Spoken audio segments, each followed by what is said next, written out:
Your Daily 180, 180 seconds of pure Bible study.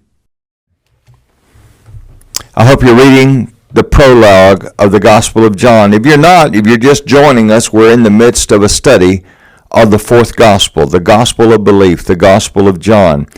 We're down to verse number 7. In our last lesson, we talked about verse 6.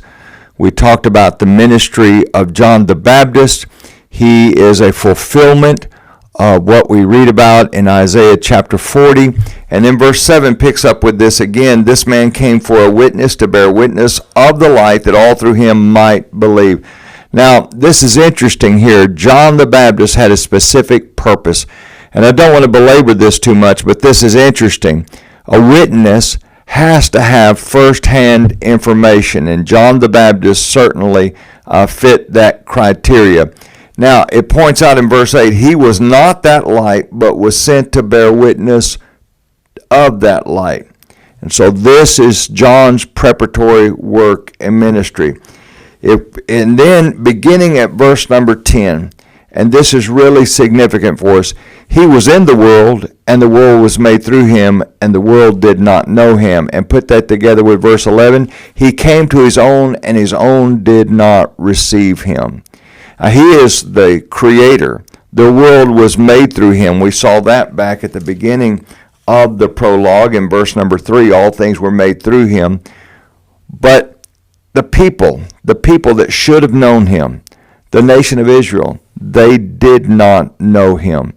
Now, then it comes down, he came to his own nation, the nation of Israel, and they did not receive him.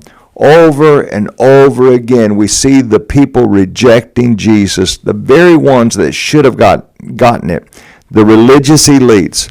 It's interesting. In Matthew chapter 23, verse number 37, we find that Jesus weeps over Jerusalem, and he says, "Oh, Jerusalem, Jerusalem, the one who kills the prophets and stones those who are sent to her.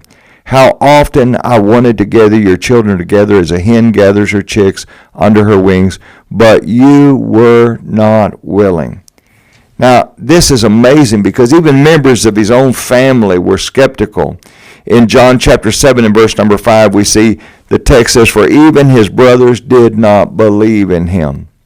Now, it's amazing when we put that together with the idea that he came to earth with an appointment in mind. He had an appointment on a hill outside of Jerusalem. And with all the opposition and all those who should have supported him and believed in him, even though they didn't, he continued to march toward that appointment at Golgotha. Join us again.